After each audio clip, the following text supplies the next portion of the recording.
안녕하세요, 여러분. 날이 쌀쌀해지고 감기철이 되면 집에서 따뜻하게 챙겨 드시는 것들이 있지요. 그 중에 참 많이들 찾는 것이 바로 레몬 생강입니다. 목이 좀 칼칼할 때 마시면 좋은 것 같더라. 몸이 으슬으슬할 때 한 잔 마시면 좀 살 것 같더라. 이렇게 느끼시는 분들이 많습니다. 실제로 레몬 생강은 감기철에 몸을 따뜻하게 느끼게 하고 수분을 보충하면서 입안이 텁텁할 때 비교적 상쾌하게 마시기 좋은 조합입니다. 다만 여기서 아주 중요한 점이 있습니다. 좋다고 해서 아무나 진하게, 자주, 공복에 마시면 안 된다는 점입니다. 특히 위가 예민한 분, 속쓰림이 있는 분, 역류성 식도염이 있는 분은 오히려 불편해질 수 있습니다. 오늘은 이 부분을 어렵지 않게 정확히 짚어드리겠습니다. 먼저 레몬부터 볼까요? 레몬하면 가장 먼저 떠오르는 게 비타민C입니다. 비타민C는 우리 몸의 정상적인 면역 기능 유지에 필요한 영양소이고 매일 식사를 통해 꾸준히 섭취하는 것이 중요합니다. 다만 많은 분들이 오해하시는 것이 있습니다. 레몬 많이 먹으면 감기 안 걸린다. 감기 시작하면 레몬을 진하게 먹으면 빨리 낫는다. 이렇게 단정해서 말하기는 어렵습니다. 비타민C는 일부 연구에서 감기 기간이나 증상을 조금 줄일 가능성이 이야기되지만 대부분 사람에게서 감기를 확실히 예방하거나 증상이 시작된 뒤 바로 큰 효과를 내는 치료처럼 보기는 어렵습니다. 그러니까 레몬은 기초적인 영양 보조의 의미로 보는 것이 맞고 감기 치료 자체를 대신한다고 생각하시면 안 됩니다. 그 다음은 생강입니다. 생강에는 여러 생리활성 성분이 들어있는데 대표적으로 진저롤, 쇼거울 같은 것들이 잘 알려져 있습니다. 이런 성분들 때문에 생강은 예전부터 몸을 따뜻하게 느끼게 해준다, 속이 메스꺼울 때 도움이 된다, 이런 이미지가 강합니다. 실제로 생강은 일부 상황에서 메스꺼움 완화 쪽으로 연구가 되어 있고 일부 사람에게는 위 내용물이 더부룩하게 오래 머무는 느낌을 덜어주는 데 도움이 될 수 있습니다. 그래서 감기철에 입맛이 없거나 찬바람 맞고 들어와 속이 살짝 불편할 때 따뜻한 생강차를 편하게 느끼는 분들이 있습니다. 하지만 여기서 정말 중요한 주의점이 나옵니다. 생강이 누구에게나 편한 것은 아닙니다. 공식 자료에서도 생강은 사람에 따라 복부 불편감, 속쓰림, 설사, 입과 목의 자극감을 일으킬 수 있다고 안내합니다. 쉽게 말하면 나는 생강 마시면 속이 풀린다는 분도 있지만 반대로 나는 생강 먹으면 속이 화끈하고 쓰리다는 분도 있다는 뜻입니다. 여기에 레몬이 더해지면 어떨까요?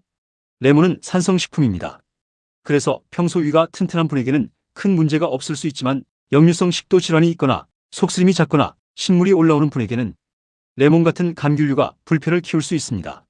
공식 소화기 자료들에서도 감귤류 과일과 주스, 산성식품은 일부 사람의 위식도, 역류 증상을 악화시키는 대표 식품으로 언급됩니다. 즉, 레몬 생강이 누군가에게는 겨울철 루틴이 될 수 있지만 누군가에게는 좋으라고 마셨는데 속이 더 쓰린 차가 될 수 있다는 말입니다. 그럼 어떻게 마시면 비교적 안전할까요? 첫째, 공복은 피하는 것이 좋습니다.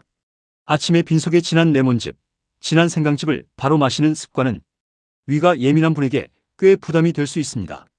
차라리 식후나 간단히 뭔가 드신 뒤에 연하게 드시는 편이 훨씬 낫습니다. 둘째, 진하게 오래 달이는 것보다 연하게 시작하세요. 생강을 너무 많이 넣거나 레몬즙을 과하게 짜 넣으면 향은 강해져도 위 자극 가능성도 커집니다.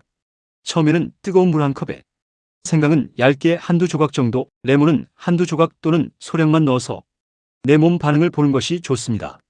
셋째, 매일 꼭 마셔야 하는 건강식처럼 생각하지 마세요.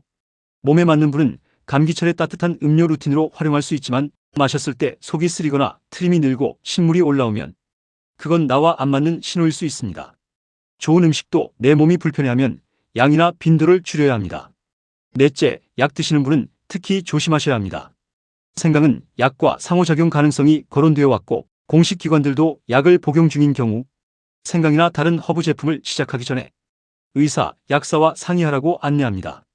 특히 많은 분들이 알고 계시는 항응고제, 즉 피를 묽게 하는 계열의 약을 복용 중이라면 무심코 진한 생강차를 매일 대량으로 드시는 습관은 반드시 전문가와 상의하고 가시는 것이 안전합니다. 연구 결과가 완전히 일치하는 것은 아니지만 공식 자료에서도 이런 상호작용 우려가 반복해서 언급됩니다. 다섯째, 이런 분들은 특히 더 조심하세요. 속쓰림이 자주 있다. 역류성 식도염이 있다. 공복만 되면 속이 아리다. 신물이 자주 올라온다. 위염이 잘 생긴다. 이런 분들은 레몬 생강을 건강음료로 보기 전에 먼저 위에 자극이 되지 않는지부터 확인하셔야 합니다. 그리고 감기철이라고 해서 레몬 생강 한 잔에만 기대시면 안 됩니다. 정말 중요한 기본은 따로 있습니다. 충분한 수분, 무리하지 않는 휴식, 규칙적인 식사, 필요할 때 적절한 진료. 이 기본이 먼저이고 레몬 생강은 어디까지나 보조적인 루틴입니다. 특히 고열이 심하거나 숨이 차거나 기침이 오래가거나 가래색이 진하게 변하거나 식사를 못할 정도로 몸 상태가 떨어지면 집에서 차만 드시지 말고 진료를 보셔야 합니다. 정리해 보겠습니다. 레몬 생강은 감기철에 따뜻하게 수분을 보충하고 목이 칼칼할 때 편안함을 느끼고 기분 좋게 챙기기에는 괜찮은 루틴이 될 수 있습니다. 레몬은 비타민C 공급에 보탬이 될 수 있고 생강은 일부 사람에게 메스꺼움이나 더부룩함 완화에 도움 가능성이 있습니다. 하지만 감기를 확실히 막거나 치료하는 음료처럼 과장해서 보면 안 됩니다.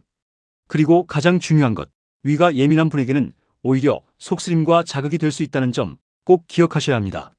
그러니 이렇게 기억하시면 됩니다. 레몬 생강은 연하게, 공복은 피해서 내 몸에 맞게. 그리고 약을 드시는 분, 속이 약한 분은 반드시 한 번 더 점검하고 드시는 것. 이게 가장 안전한 감기철 루틴입니다. 오늘 내용이 도움이 되셨다면 몸에 좋은 것도 내 몸에 맞게 먹는 게 중요하다는 점 꼭 기억해 주세요.